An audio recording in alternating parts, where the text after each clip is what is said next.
Vamos nos colocar de pé em reverência à palavra do Senhor. E vamos abrir as nossas Bíblias no livro de Números, capítulo 21. Gênesis, Êxodo, Levítico, Números, quarto livro da Bíblia.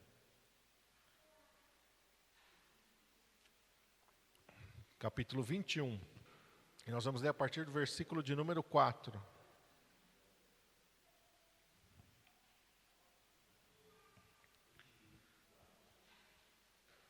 Isso, capítulo 21, a partir do versículo 4.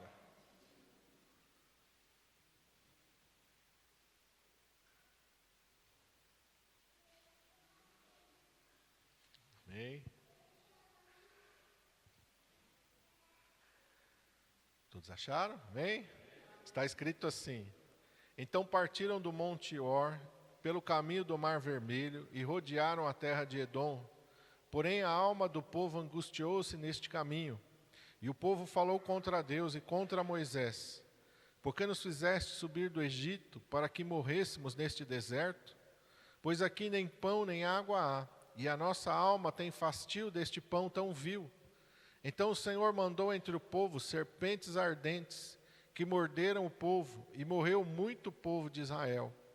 Pelo que o povo veio a Moisés e disse: Havemos pecado, porque temos falado contra o Senhor e contra ti. Ora ao Senhor, que tire de nós estas serpentes. Então Moisés orou pelo povo, e disse o Senhor a Moisés: Faze uma serpente ardente, e põe-na sobre uma haste, e será que viverá todo mordido que olhar para ela. E Moisés fez uma serpente de metal, e pô-la numa haste, e era que, mordendo alguma serpente alguém, olhava para a serpente de metal e ficava vivo. Amém? Até aqui. Vamos orar. Senhor Jesus, nós te louvamos, nós te agradecemos por este momento tão precioso na tua casa, Senhor. E agora, Senhor, diante da tua palavra, nós te pedimos, fala conosco, Senhor. Aquilo que o Senhor tem preparado para ministrar aos nossos corações. Nós sabemos que nem só de pão viverá o homem, mas de toda a palavra que procede da tua boca nós vamos viver, Senhor. E aqui estão palavras que saem da tua boca, que procedem da tua boca, para nos vivificar, para nos fortalecer, Senhor, para nos renovar, Senhor, para transformar a nossa vida. Espírito Santo, tu tens toda a liberdade sobre nós, porque tu és Senhor, ó Pai. Age, Senhor, conforme a tua vontade, o teu querer sobre esta palavra, nós te pedimos em nome de Jesus. Amém. Os irmãos podem se assentar. Esse texto, estava meditando, o Senhor me fez lembrar dele e me levou até ele para falar conosco sobre as circunstâncias que muitas vezes têm nos atrapalhado na nossa caminhada. O povo está caminhando. O povo está sendo conduzido por Deus, assim como a igreja está caminhando sobre a terra e está sendo conduzida por Deus. E o que aconteceu durante essa caminhada? Diz aqui no versículo 4 que eles estão saindo de um lugar, eles estão caminhando, eles estão andando e neste caminho a alma do povo angustiou-se. Eu fui buscar aqui a raiz na verdade não é só angustiou-se. Diz, o povo se tornou impaciente nesse caminho. O povo se tornou impaciente na sua jornada. E essa é uma coisa que pode acontecer conosco. Porque todo ser humano, se tem uma coisa que a gente não gosta é de esperar. Fala a verdade, irmão, não é? Ninguém gosta de esperar. A gente gosta das coisas rápidas. E nossa geração muito mais, né? Comida pronta, você pede aí um iFood, a comida chega prontinha, não quero cozinhar hoje, eu vou pedir, né? E a comida vem na sua casa prontinha, ou você sai, você vai encontrar algum lugar comida pronta. Hoje em dia a televisão aberta está morrendo, por quê?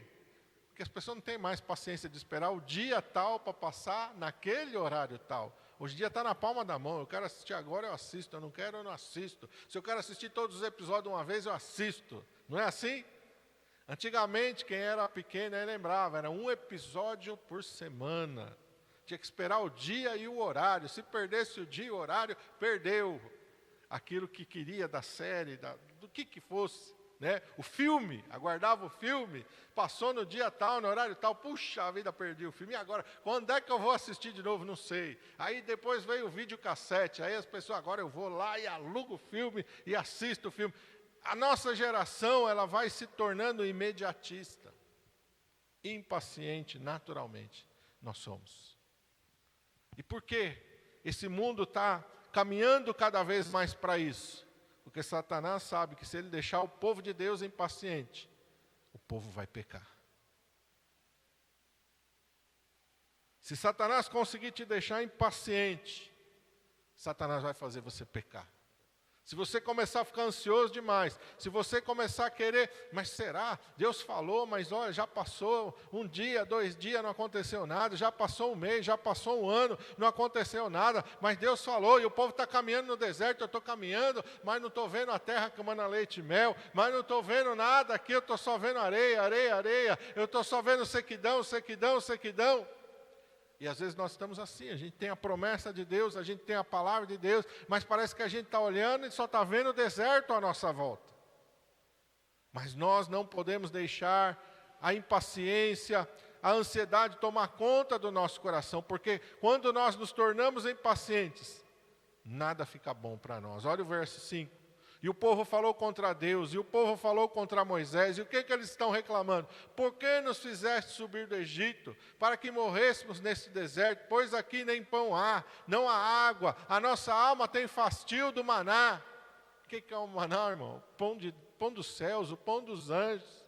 O povo foi tirado da escravidão. Se você abrir em Êxodo capítulo 1, diz que o povo gemia debaixo da escravidão do faraó. O povo era oprimido, o povo estava gemendo, o povo estava morrendo, o povo não aguentava mais, e Deus livrou. Mas de repente a impaciência fez com que eles desejassem voltar para o Egito, porque era melhor ter ficado lá.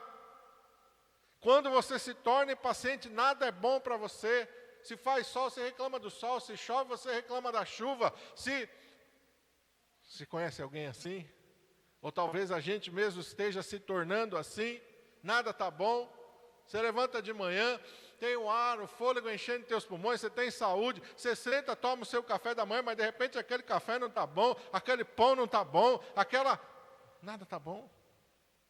A comida não está boa, o almoço não está bom, e a gente se esquece, irmãos, que existe pessoa que não consegue encher o pulmão de ar. Está ansiando pelo fôlego da vida. Passou a pandemia, nós esquecemos, mas está pertinho de nós.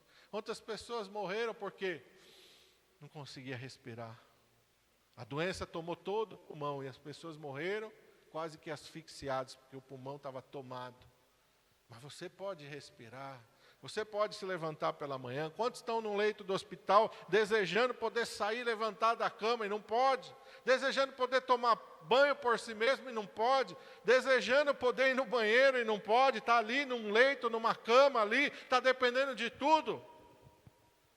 Mas não está bom, mas está ruim, mas a nossa vida não está boa, porque quando a gente se torna impaciente, nada vai ficar bom.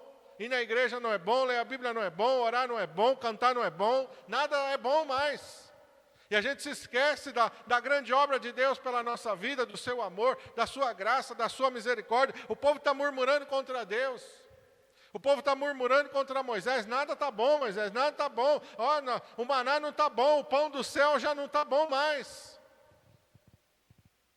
Por causa da impaciência, por causa da ansiedade do nosso coração. E quando isso acontece, aqui a palavra de Deus vai dizer que Deus permite então, e venham serpentes e comecem a morder o povo. Porque a murmuração, ela abre a porta para o diabo. Presta atenção, irmão, murmuração abre a porta para o diabo. Você está olhando, você está reclamando, você não é grato. Você está olhando, você está maldizendo aquilo que Deus te dá gratuitamente, você não é grato, então você abre a porta para o diabo. Quem que é a serpente, irmão? Quem que é a antiga serpente? É o diabo. Deus permitiu que o diabo entrasse e o diabo começou a fazer o quê? Morder as pessoas. E muitos começaram a morrer. E muitos começaram a morrer. E eu creio que quem morreu foi quem não se arrependeu. Porque muitos, quando viram isso, se assustaram. Mas outros pereceram, porque tem pessoa que nada, ela não se converte, ela não se quebranta, ela está vendo que as coisas não estão boas, ela está vendo que por causa dela mesmo, da dureza do coração dela, as coisas estão se tornando cada vez mais difíceis, as coisas estão se tornando pior, mas em vez de muitos se quebrantar, muitos endurecem mais o coração.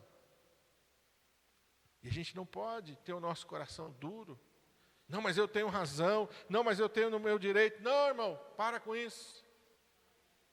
A gente tem que aprender a se humilhar diante de Deus, a dizer, errei, pequei, Senhor, olha, perdoa, Senhor, olha, falei isso, mas misericórdia, Senhor, me perdoa, porque eu falei isso. Eu já contei para os irmãos, e quando eu estava namorando, eu e a Edilene, a gente falou uma coisa assim, eu sou feliz com você, nem que for numa casinha de madeira, no meio do mato, eu já contei para os irmãos.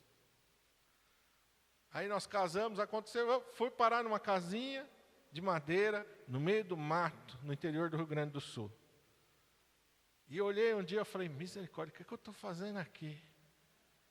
Senhor Jesus, eu reclamando com Deus. Senhor, meu Deus, o que eu estou fazendo aqui, Senhor? 25 quilômetros da cidade, numa chácara, Senhor. Uma situação difícil, essa casinha de madeira, com 2 filhas.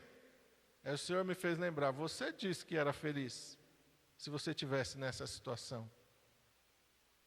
Deus, me deu um tapa assim na cara, assim, pum, me lembrou, você falou que você era feliz nessa situação.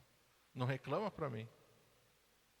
Não reclama de mim. Você disse que essa situação era a situação que você ia ser feliz, que você ia viver feliz.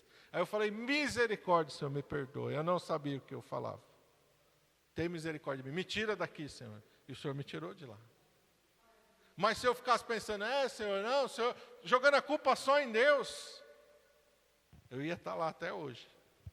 Numa situação pior, cada vez ia piorar mais a minha situação. Mas nós temos que aprender a nos humilhar diante de Deus. Você falou alguma coisa, peça perdão. Meu Deus, eu falei isso, misericórdia. Reclamou do sol, pede perdão. Reclamou da chuva, pede perdão. Reclamou do calor, pede perdão. Reclamou do frio, pede perdão. Reclamou do pãozinho da padaria, pede perdão. Mas esse pãozinho aqui, graças a Deus, tem o pão na sua mesa. Glória a Deus, né? Eu lembrei de um testemunho de um pastor, ele ainda está vivo, é bem de idade, do Paraná. Pastor Newton Tuller, se eu não me engano foi ele que contou. Porque ele anos orando por uma casa, anos orando, aí Deus deu uma casa. A primeira noite que ele foi passar na casa, começou a chover e tinha uma goteira em cima da cama, em cima da esposa dele.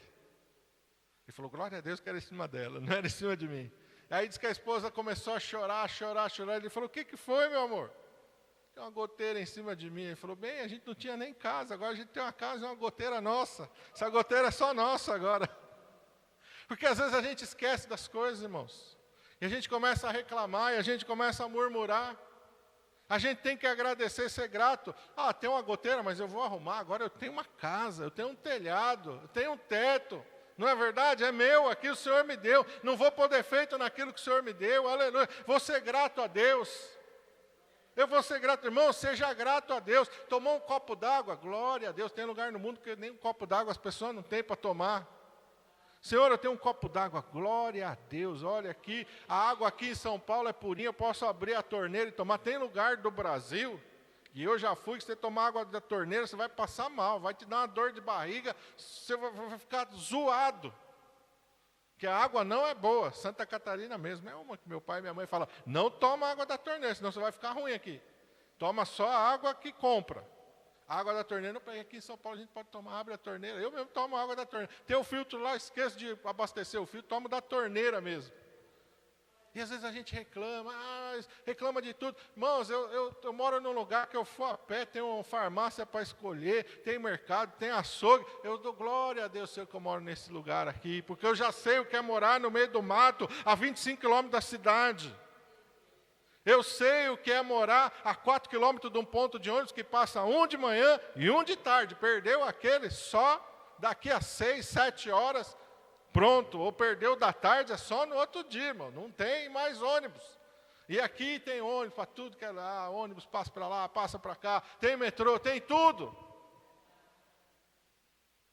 Há uns tempos atrás veio uma família do Paraná e tinham 2 adolescentes e a maior ânsia deles é, vamos no McDonald's. E eu pensei, mas por que essa... porque o McDonald's mais próximo fica a mais de 100 quilômetros de casa. Eu pensei, quem mora aqui vai escolher, eu quero ir ali, eu quero ir naquele, eu quero ir naquele, eu quero ir no shopping. E às vezes a gente não dá conta dessas coisas, irmão. Tudo está ruim, a gente reclama de tudo. Então, o povo começou a reclamar por causa da sua impaciência. E as serpentes vieram e Satanás começou a fazer um estrago. Onde tem murmuração, onde tem reclamação, a porta está aberta para o diabo. Não abre a boca para murmurar na tua casa. Não abre a boca para reclamar com Deus. Não abre a tua boca para derramar só aquela amargura que está dentro de você. Não abre a tua boca para derramar aquela amargura para fora, não. Refreia os teus lábios. A Bíblia diz que nós temos que refrear os nossos lábios, refrear a nossa boca. O povo falou e foi mal, o Senhor ouviu. E o Senhor se entristeceu, e o Senhor se irou. E muitas vezes Deus fica irado com a gente, aquele ingrato, aquela ingrata. Eu abençoo ele, mas nada está bom. Eu abençoo ela, mas nada está bom. Ela não consegue parar e olhar e agradecer. Ele não agradece por nada. Ele não agradece pela saúde, ele não agradece pelo trabalho, ele não agradece pela igreja, ele não agradece por nada. Sempre está ruim. Meu trabalho está ruim, isso está ruim, aquilo está ruim, aquilo está ruim. Irmãos, a Bíblia diz: em tudo dai graças. A Bíblia não diz em tudo murmurar, a Bíblia não diz em tudo reclamar, a Bíblia diz não fica mal-humorado, não. A Bíblia nos manda, meus irmãos, ser felizes. Quando o povo volta do cativeiro e eles reconstroem o templo nos dias de Esdras e Neemias, é um templo que não está revestido de ouro mais, é um templo que não tem mais o esplendor, e o povo, quando ele vê quem conhecia o primeiro templo, olha aquele outro templo pobre, humilde, começa a chorar, e aí Deus manda Esdras dizer e Neemias dizer: opa, para de chorar. Não é dia de chorar, é dia de celebrar, porque até pouco tempo atrás só tinha ruína aqui, porque até pouco tempo atrás só tinha pó aqui. Não é dia de chorar, é dia de se alegrar, porque a alegria do Senhor é a nossa força.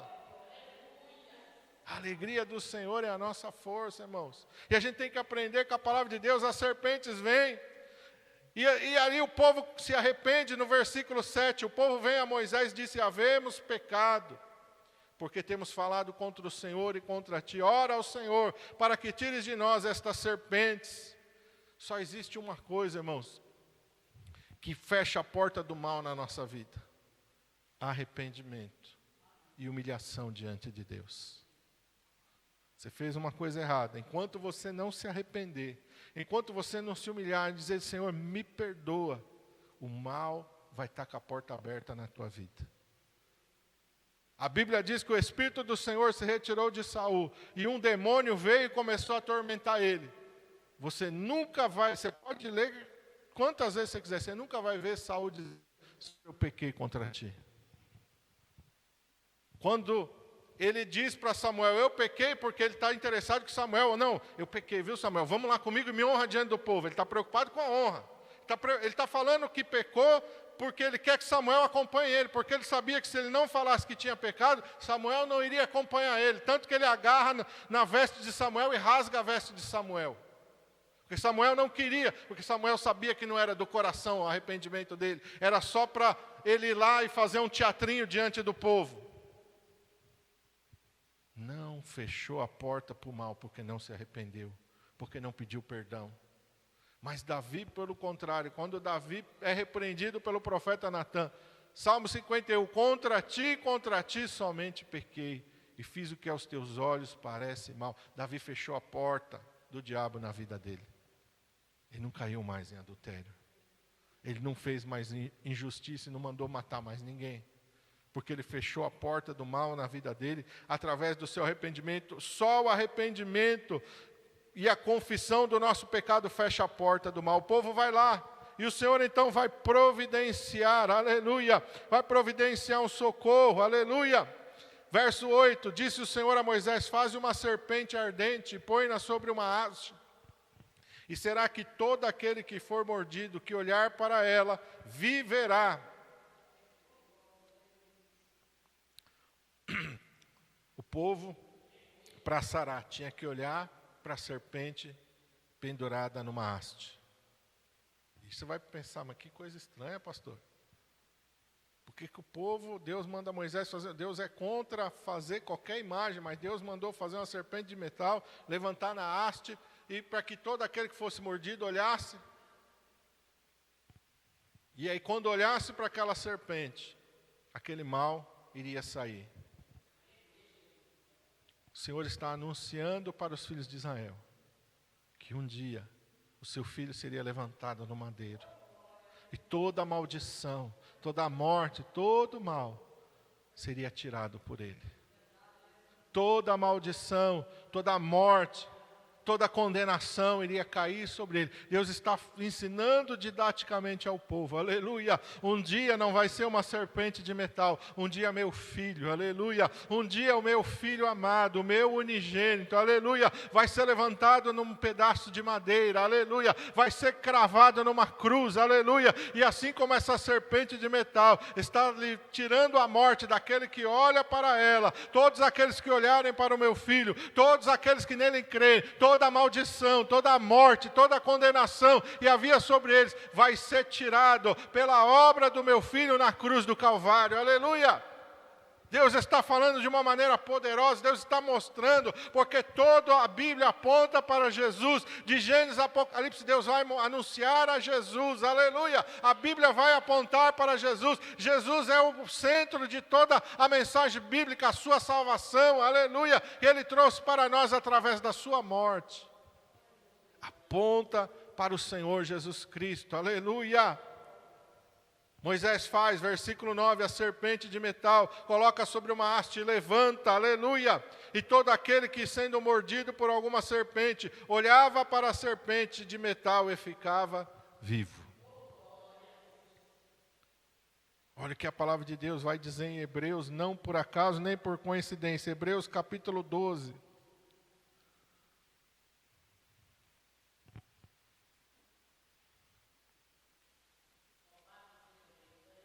Hebreus 12, eu quero ler com os irmãos, versículo 2 e o 3.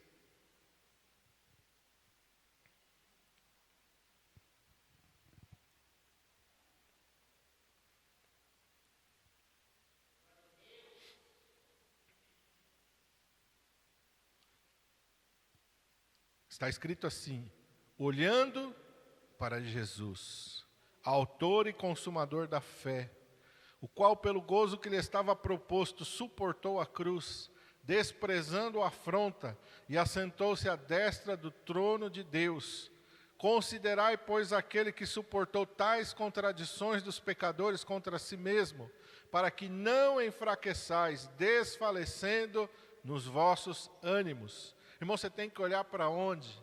Olha para Jesus. Está difícil.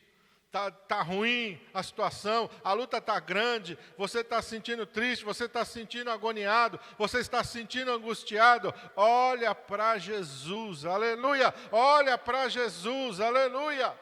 Olha para o seu sacrifício na cruz, olha para os seus dias sobre esta terra. A Bíblia diz, não havia nele nenhuma beleza para que o desejássemos. Homem de dores e que sabe o que é padecer, aleluia. Jesus não viveu uma vida fácil aqui. Como um de quem os homens escondiam o rosto, dele não fizemos caso algum. Jesus não era querido e amado por muitos. Às vezes a gente vê no filme, parece que todo mundo amava Jesus. Não, poucos amaram Jesus. Poucos permaneceram com ele. Poucos estavam com ele quando ele foi crucificado. Quando ele foi crucificado, então menos ainda. Poucos estavam junto com ele. Mas olha o que a palavra de Deus diz, pelo gozo que ele estava proposto, aleluia. Que gozo é esse, irmão? Jesus já era Deus, Jesus já tinha todas as coisas. Qual é o gozo que alegrou o coração de Jesus? A tua salvação e a minha salvação. Esse foi o propósito que fez ele descer do céu, aleluia. Onde ele, aleluia, a palavra de Deus diz que ele viu o fruto do trabalho dele, e isso satisfez a sua alma. Quando Jesus estava na cruz, aleluia, ele enxergou a minha e a tua alma redimida, ele nos enxergou no céu, ele nos enxergou na glória, ele enxergou um povo que veio, aleluia, de todo tribo, língua e nação, aleluia. Ele enxergou aqueles que uma vez, aleluia, depositaram nele a sua fé, a sua esperança e a sua confiança, e ele viu a salvação, aleluia, que ele traria para nós.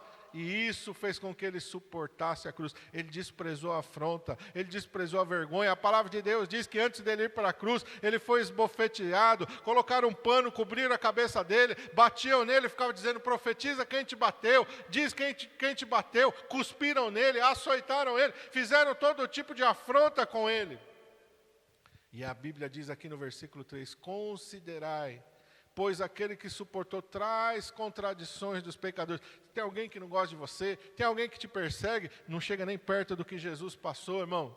Tem alguém que não gosta de você, tem alguém que só quer para o teu mal, não chega nem perto do que Jesus suportou, aleluia. Mas ele suportou tudo isso, para que você não enfraqueça, desfalecendo no teu ânimo. Para que você não se torne impaciente como o povo se tornou impaciente. Não, peraí. Deus me tirou da escravidão, Deus me tirou do Egito, aleluia. Lá eu era açoitado, lá eu era escravo, lá eu não tinha direito a nada. Agora o Senhor está me conduzindo para uma terra boa, aleluia. Ele disse: a terra é boa, a terra manda leite e mel, aleluia. O Senhor vai me tornar proprietário de alguma coisa. O Senhor vai, irmãos, Deus vai nos fazer herdar, diz a palavra de Deus, um reino que não tem fim, que não acaba. Irmão, quanto que é o grama do ouro? É uma fortuna, mas a Bíblia diz, lá na Nova Jerusalém as ruas são de ouro, aleluia. Quanto você paga de energia elétrica, irmão? Lá não precisa de energia elétrica, irmão, aleluia. O Senhor Deus ilumina a cidade, irmão. Aqui você precisa do ar-condicionado, se está muito calor ou se está muito frio, lá você não vai precisar de ar-condicionado. Temperatura agradável e constante o ano todo, aleluia. O rio da vida, a árvore da vida, você vai beber da água da vida, você vai comer meu irmão, do fruto da árvore da vida, aleluia. Deus vai estar com você a todo momento, você vai morar na presença dele para sempre, naquele lugar que a Bíblia diz, e Deus enxugará dos nossos olhos toda lágrima, a dor, a morte, o sofrimento não vão nos alcançar mais. Está difícil aqui, mas aqui não é o teu destino, está difícil a tua caminhada, mas aqui não é o final da tua história, aleluia. Ele está nos conduzindo para uma boa terra, aleluia. Ele está nos conduzindo para Nova Jerusalém. Não desfaleça no teu ânimo, não comece a murmurar. O deserto não é o teu destino, o deserto não é a tua herança, aleluia. A Nova Jerusalém é a nossa herança. E quando a gente olha para Jesus, a gente não tem motivo de reclamar. Quando a gente olha para Jesus, a gente não tem motivo de murmurar. Quando a gente olha para Jesus, a gente não tem motivo de ficar triste. Quando a gente olha para Jesus, a gente não tem motivo de desanimar, aleluia. Quando a gente olha para Jesus, a gente tem que se encher de ânimo, aleluia. Dizer: Senhor, eu quero mais rápido possível estar junto de Ti. Amém? Oh, glória a Deus. Vamos ficar de pé, irmãos.